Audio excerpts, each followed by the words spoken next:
Bonjour tout le monde, je suis ravie de vous rencontrer pour une nouvelle leçon de vocabulaire.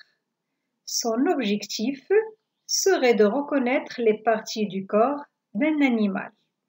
Allons-y, on commence. Tu observes bien l'image suivante. Qu'est-ce que tu vois? C'est un chien. Et qu'est-ce qu'il fait? Le chien mène une enquête. Quelqu'un lui a mangé son os et il cherche le coupable. Allez, on va l'aider à retrouver le coupable.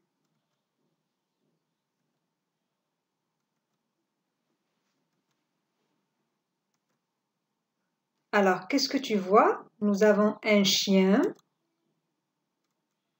un chat, un raton laveur, une tortue et une girafe. Le chien n'a pas encore trouvé le coupable. Continuons à chercher. Voici un lion, une poule, un ours, un lapin, une souris, un hibou, un crocodile et un guépard. On va laisser notre chien mener son enquête et nous, on va passer à autre chose. Tu observes attentivement les deux images suivantes. Je vais lire deux textes. Cette poule a une jolie crête rouge. Elle a un bec pointu qui lui sert à picorer sa nourriture. Et elle a deux pattes. Ses ailes sont blanches. Cette poule a un beau plumage tacheté de noir. Elle se nourrit de graines.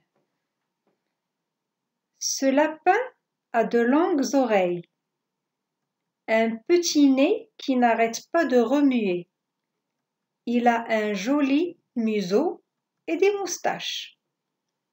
Ce lapin a quatre pattes et une queue courte. Ses poils sont marrons.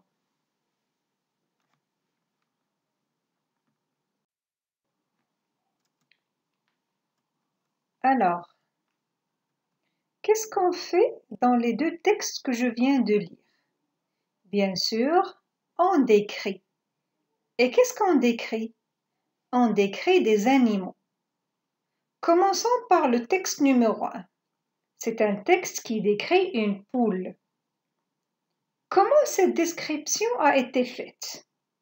Bien sûr, on a donné le nom de l'animal. Après, on a caractérisé des parties de son corps. Quelles sont ces parties?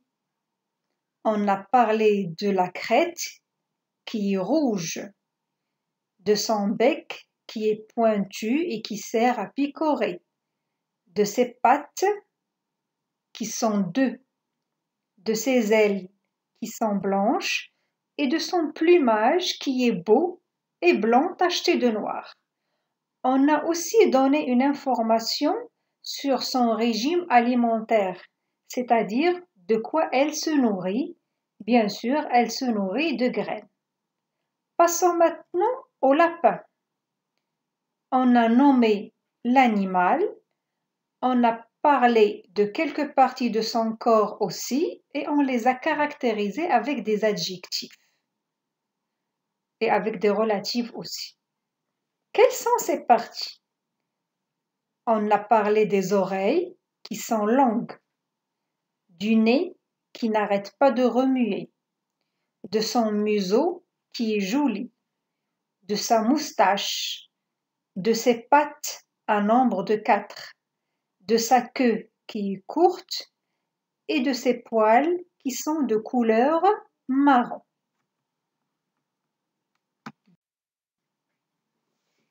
Qu'est-ce qu'on peut déduire de ce qu'on vient de voir? On déduit que pour décrire un animal, je peux caractériser les parties de son corps, telles que le bec, les pattes, la queue, les poils, le museau, les griffes, les ailes, les cornes, la carapace, la trempe, les oreilles, la fourrure, etc.